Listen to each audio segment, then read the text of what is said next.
ear, as you know, is composed of three parts: the external ear, the middle ear, and the inner ear. Then the external ear itself is composed of two parts, which is the pinna or auricle and the external auditory canal. If we talk about the pinna itself, it is important to know that the pinna is composed of elastic cartilage involving nearly the 2/3 of the auricle. If we see here, the pinna, all this blue color is cartilage, except the earlobe, or what is called lobule, is composed only of fat and adipose tissue. And between a perichondritis of the auricle and cellulitis.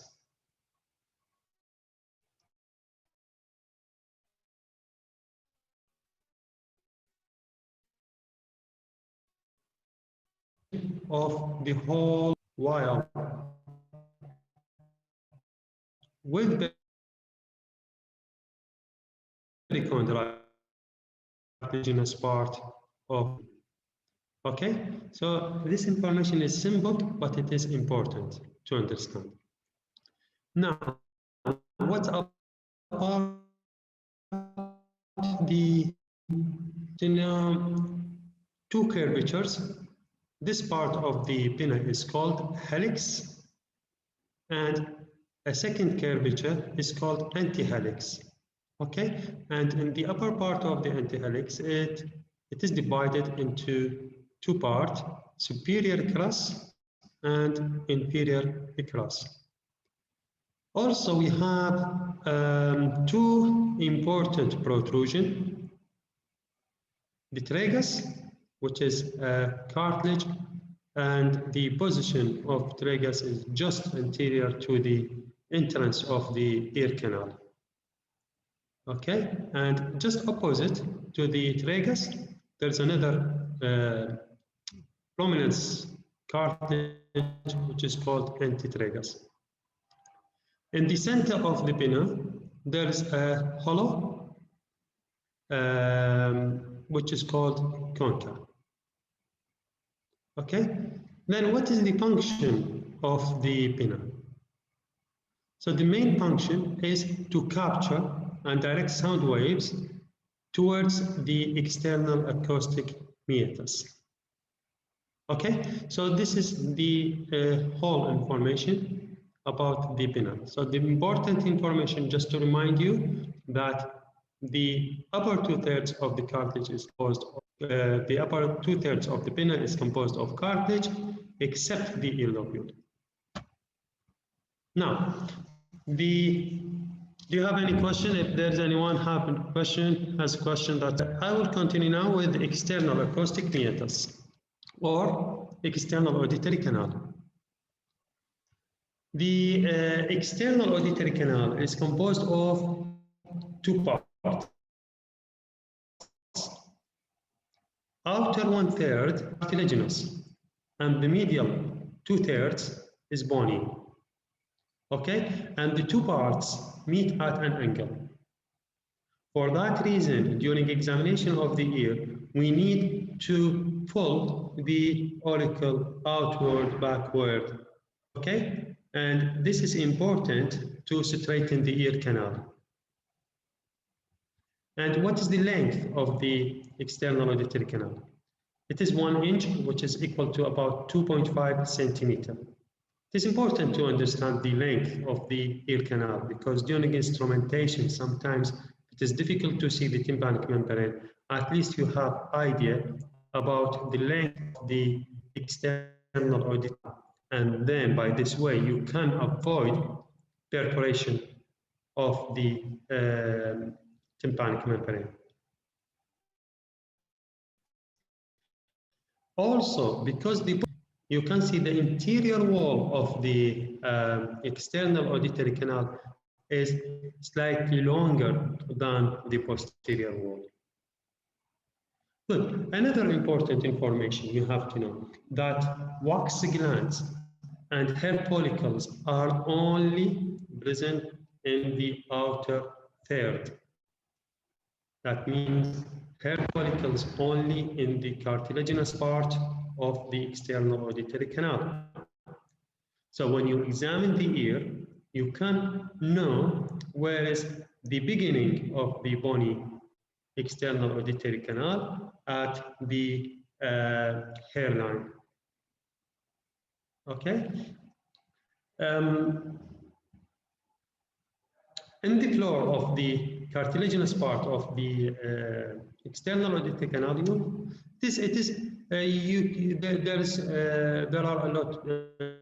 there are fissures of Santorini.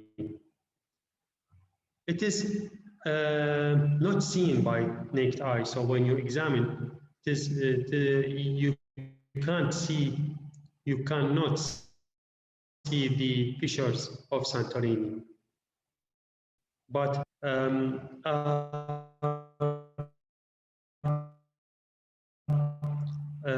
notory gland and the skull base. Okay.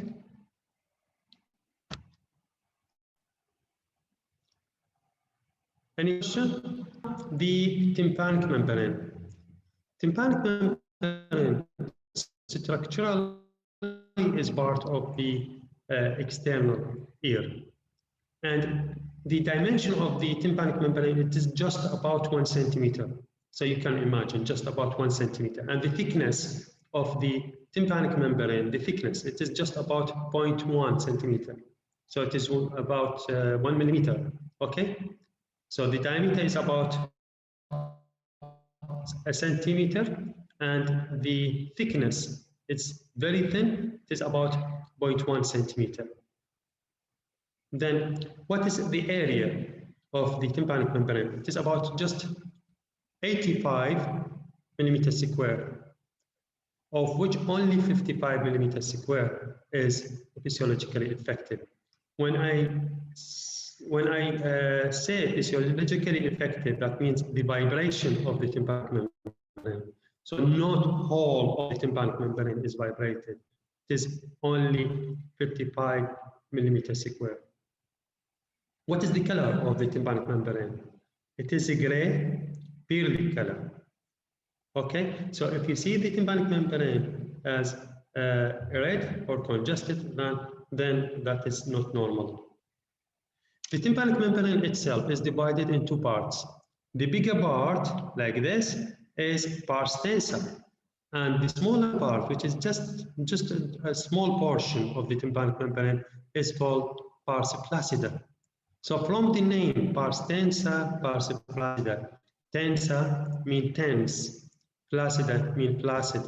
So why this differentiation? You can understand this by knowing that the tympanic membrane is composed of 3 layers. The outer layer, which is just close to the external auditory canal, is keratinizing squamous epithelium. This is important to know that the tympanic membrane, the outer layer of the tympanic membrane, is keratinizing squamous epithelium.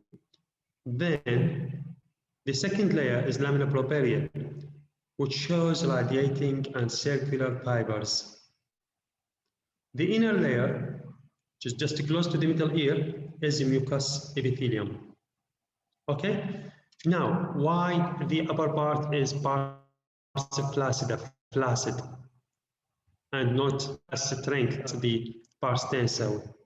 This is because the pars flaccida contain deficient amount of middle layer, which is the fibrous layer.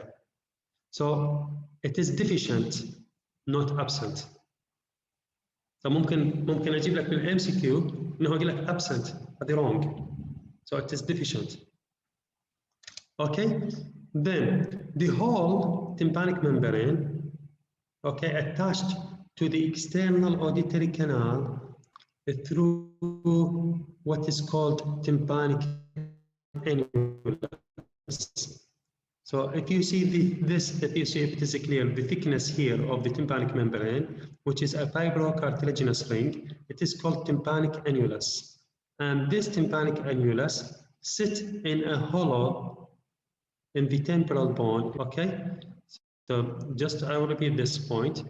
The tympanic membrane sits in the temporal bone through what is called tympanic annulus, which is a fibrocartilaginous ring. Okay, and this ring is like resides or sit inside a bone and inside a hollow in the bone. This hollow is called tympanic sulcus. Then, during examination, what you can see in the tympanic membrane. So as we say, the color is purely gray color.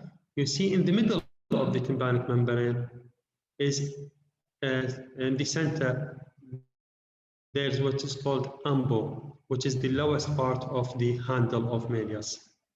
Okay, so this is handle of malleus, ambo, and then this is the anterior process of the malleus.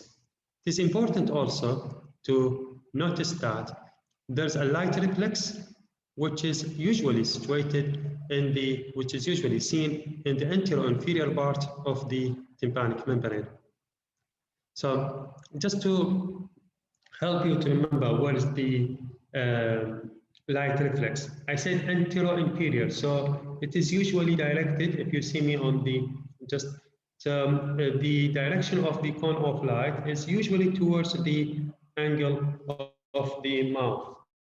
So when you examine the ear, try to see the cone of light and the direction of the cone of light.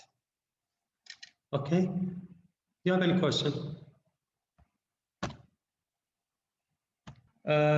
We'll talk about the blood vessels of the external ear and the innervations. You can see here the external ear is supplied mainly by the external carotid artery and the branch of the external carotid artery.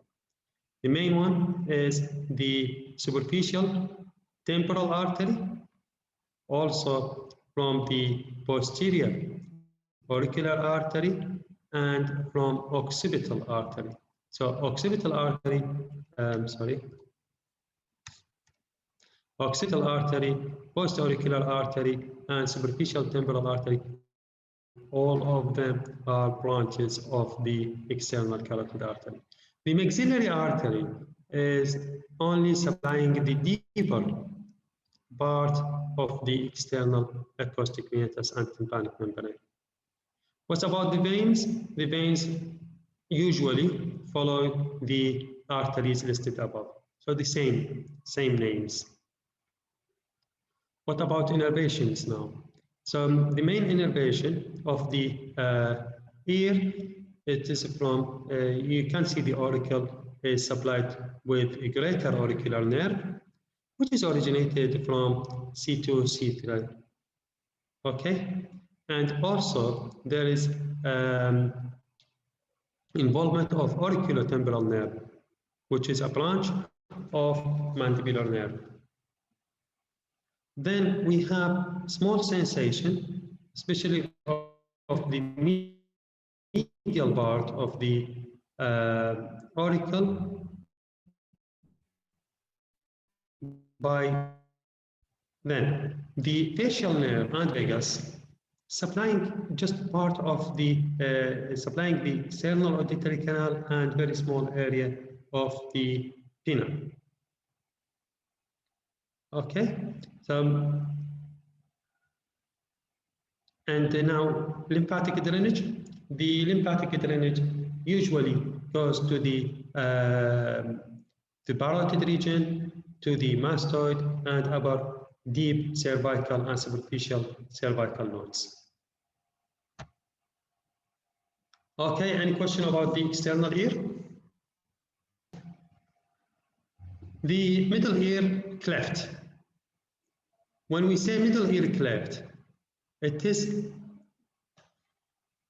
means air-filled structure running posteriorly from eustachian tube through the middle ear and then the attic, editus, which lead to the antrum and the mastoid air cells. Now you find these different names and you think these are very difficult, but we'll talk about these later. So the middle ear is clear for you, the eustachian tube is clear for you. Attic means the upper part of the middle ear. The upper part of the middle ear is continuous with the mastoid air cells in the mastoid process through editus.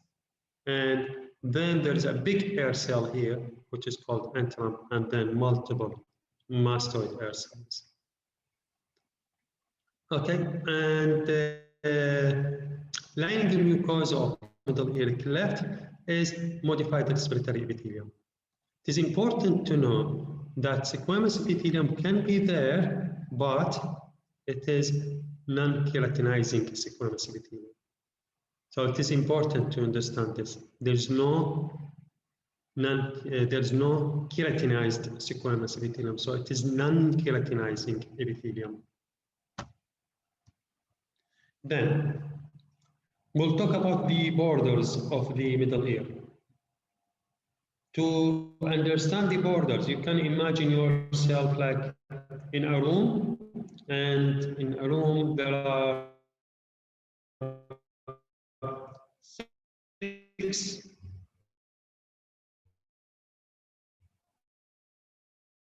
walls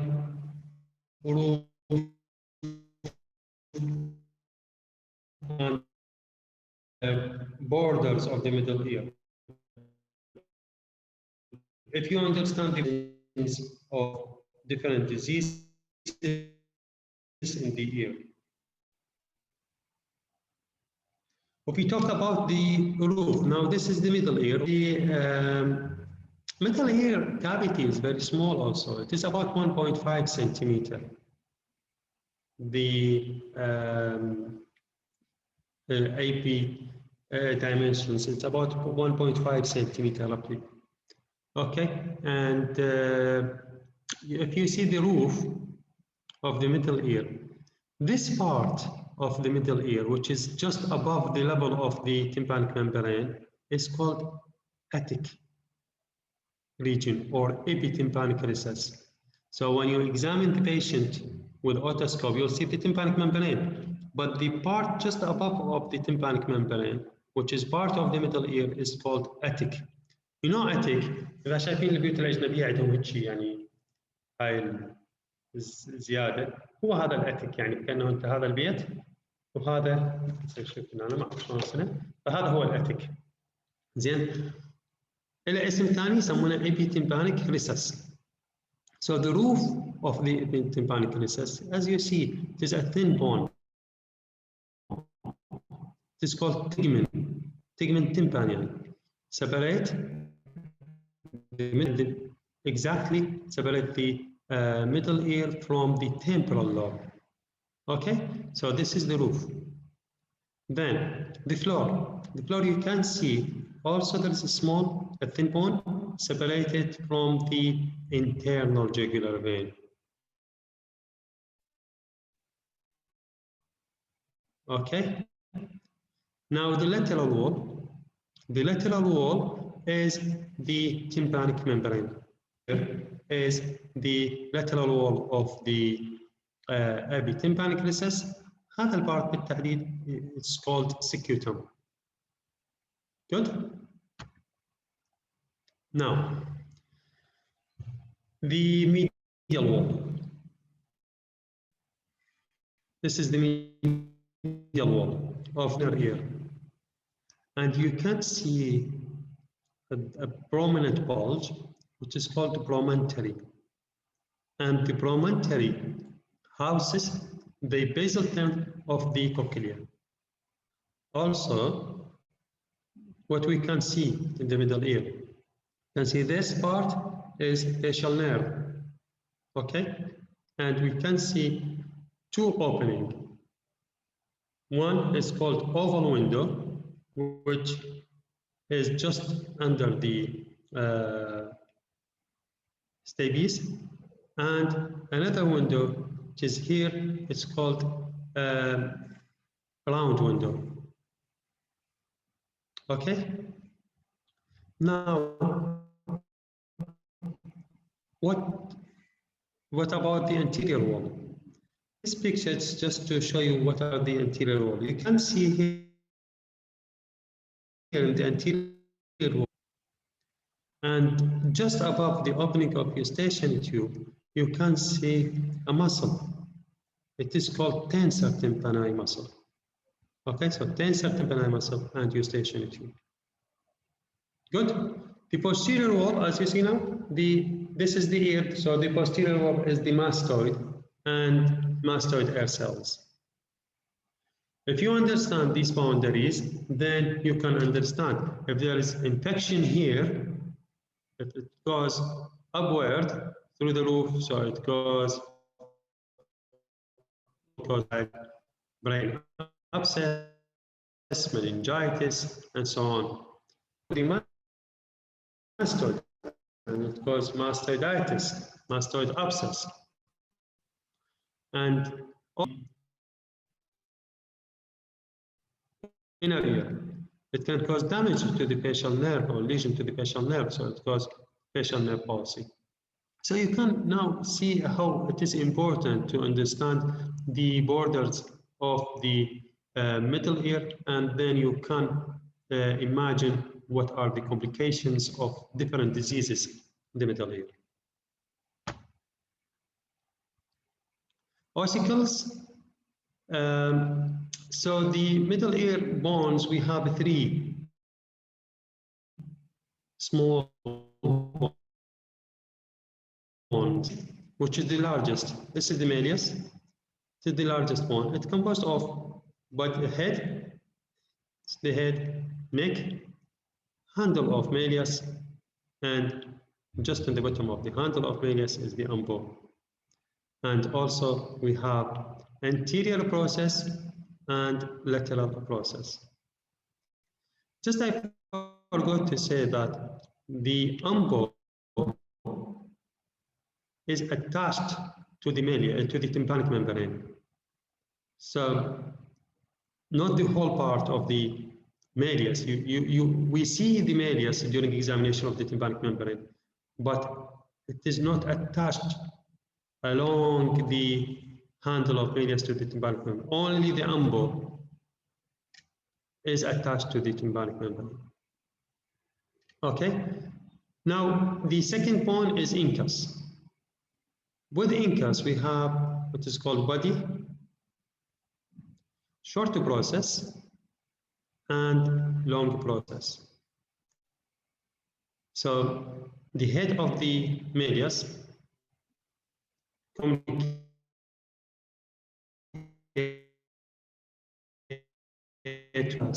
is floating between handle of malleus, between the malleus and the stapes. So it is less stable. So it is not as stable as malleus or stapes. So if there is any skull trauma and if the patients develop conductive hearing loss, then we expect that there is incus dislocation. Good. Now the stapes. So the stapes, يعني شوفوا شكله like حدوة الحصان. So the stapes is the smallest bone in the human body. Okay, and it consists of head and 2 limbs and base. Okay, and the head is articulate with the long process of the incus.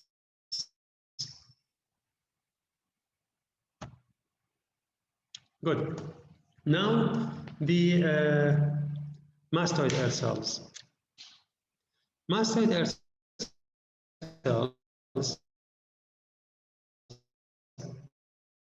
part of the middle ear.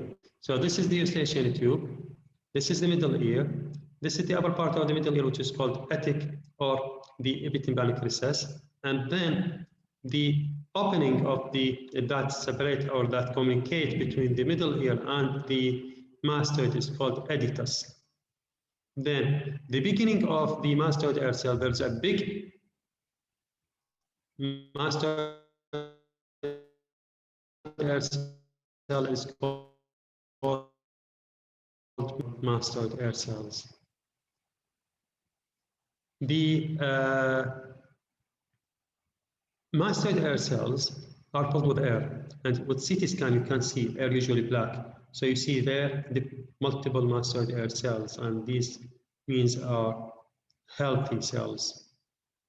If there's mastoiditis, whether acute or chronic, you'll see opaque color here.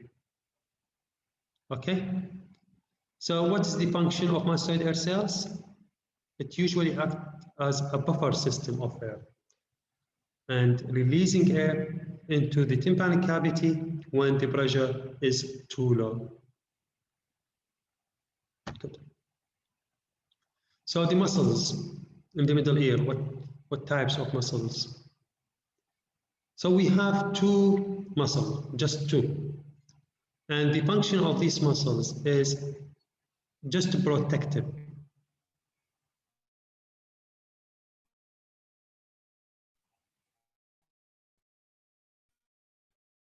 They contraction inhibit the, and this action is called acoustic reflex. سوري صوتي زهراء إذا تردين أرجع أحكي لك على mastoid.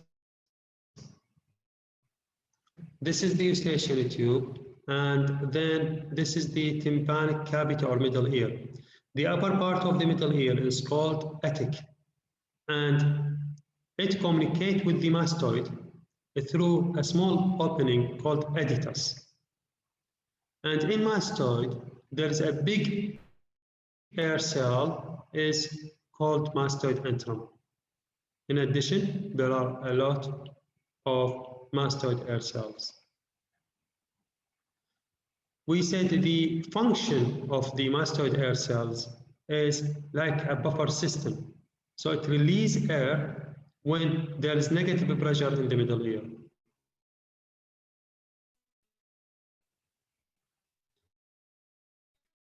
Air cells usually contain, mastoid air cells usually contain air. So on CT scan, you see a black color.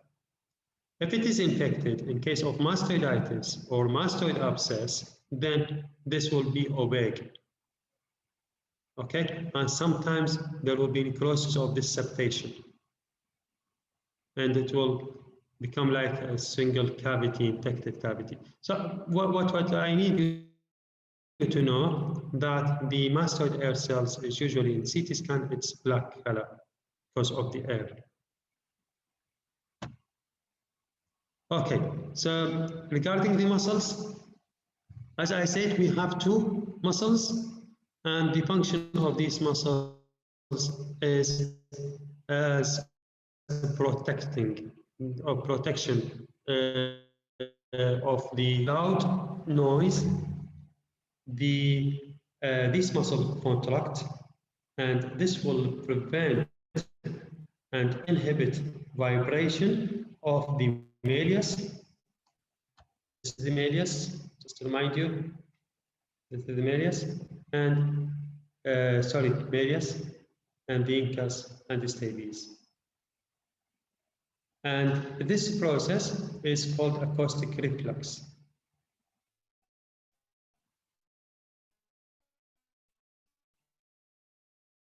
This one is tensor tympani muscle. We said it is just above the eustachian tube. Okay, and it is originated from the eustachian tube. And the muscle itself, as you see here, attached to the neck of the malleus. And it is innervated by the tensor tympani nerve, which is a branch of mandibular nerve. We have another muscle here. So this is the stapes, and the muscle is called the stapedius muscle. So stapedius muscle will prevent vibration or inhibit vibration of the stapes itself. Okay, and the stapedius is supplied by the facial nerve. So just these two muscles. Eustachian tube, or what is called auditory tube, as you know, it connects the middle ear to the nasopharynx. And the main function is to equalize the pressure of the middle ear to that of the external auditory canal. And it is important to understand the function of Eustachian tube, because when we talk about the retraction of the tympanic membrane or the otitis media diffusion, we have to know the function of Eustachian tube. We'll talk about this in details later. So the Eustachian tube, like the external auditory canal, has two parts, cartilaginous and bony. But with the Eustachian tube, the cartilaginous part is the proximal part, not the outer part, and the cartilaginous part is 2/3 of the canal itself, while the bony part is only 1/3. It is nearly the opposite of the external auditory canal.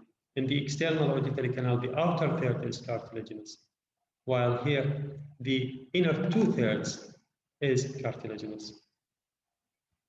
Also in children, we can see the Eustachian tube is shorter and straighter, and therefore those children has high risk of middle ear infection, because the infection can easily transmit from the nasopharynx, from the adenoid to the middle ear. Good. Now the third part of the ear. Ear houses the vestibulocochlear organs. From the name, vestibule and cochlear organ. So the function of the inner ear is to convert mechanical signals from the middle ear into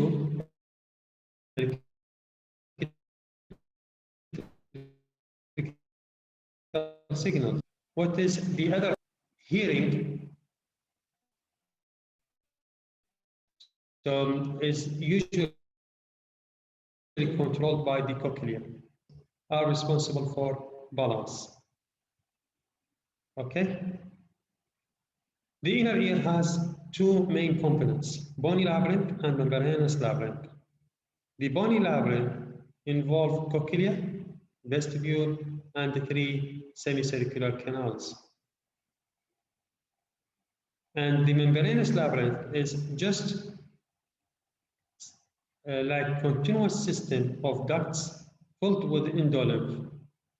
Okay, so it is inside the bony labyrinth. There is like membranous tissue inside the bony labyrinth. It has the same names as the bony part. So we have cochlear duct, we have in vestibule we have 2 structures, which is called saccule and utricle, and also we have semicircular ducts.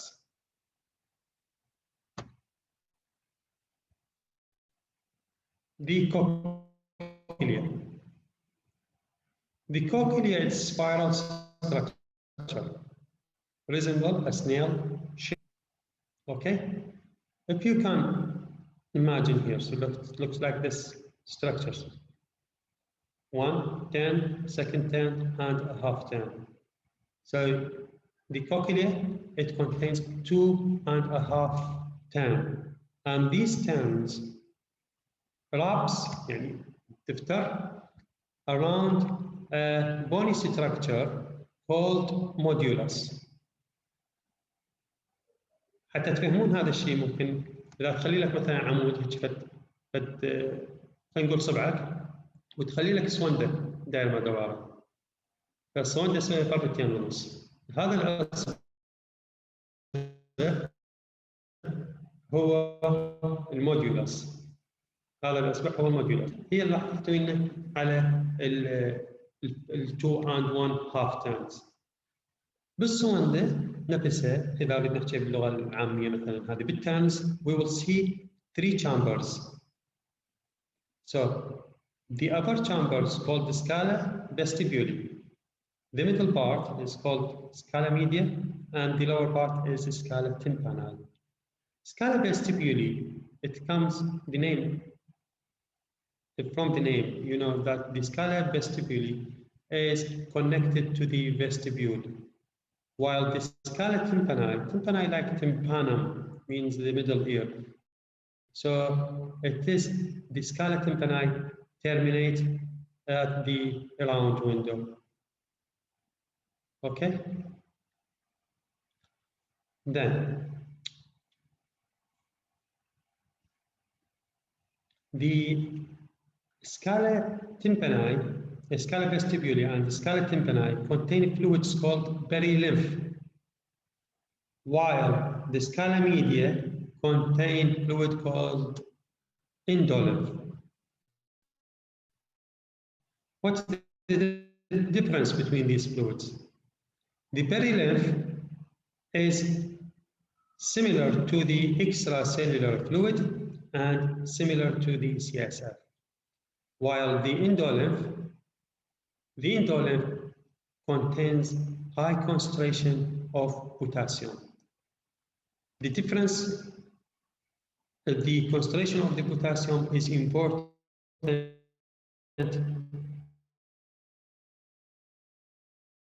in transmission of the sound and from the mechanical to electrical signals.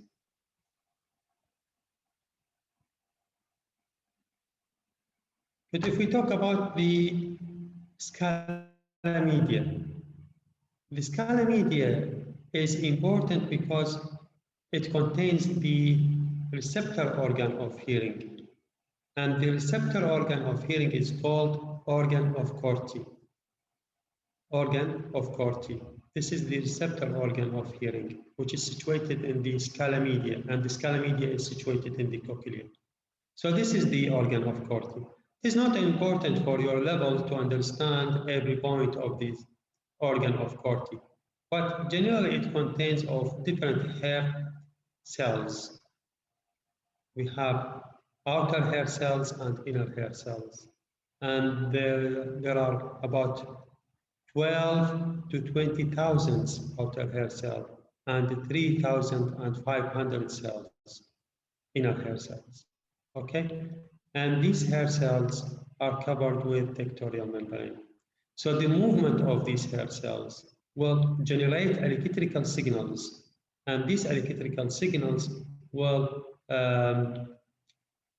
travel through the cochlear nerve, and then it will reach to the brain through auditory pathway, and we will understand the sound accordingly.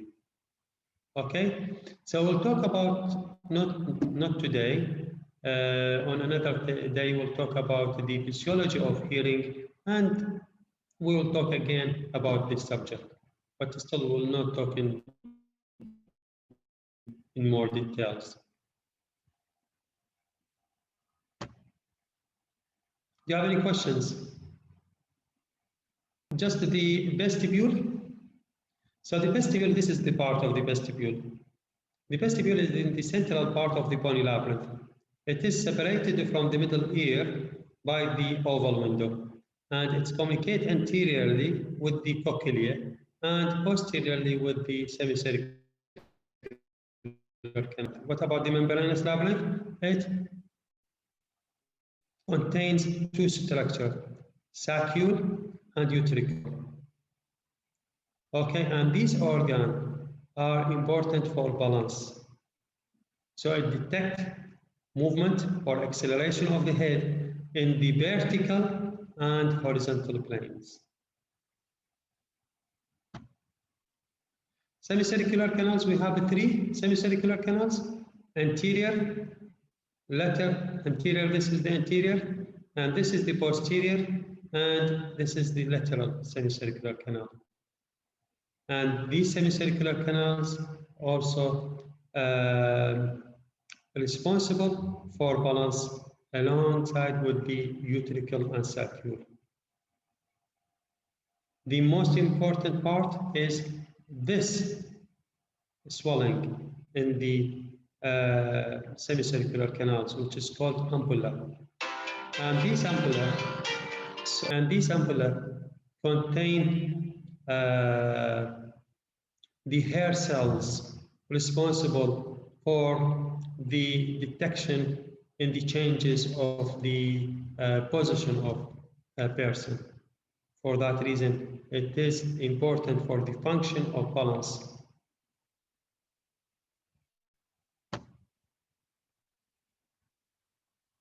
Okay, nearly the last, it's the innervation of the inner ear. So it is innervated by the vestibulocochlear nerve, number 8. So from the name, we have vestibular part and cochlear part.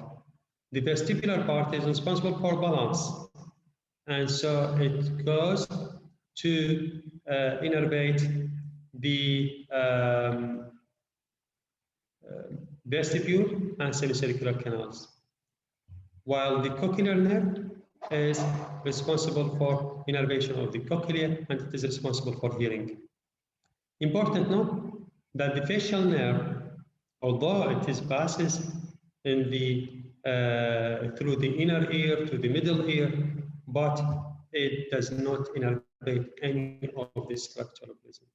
So if there's any facial nerve palsy, there will be no problem with hearing, no problem with the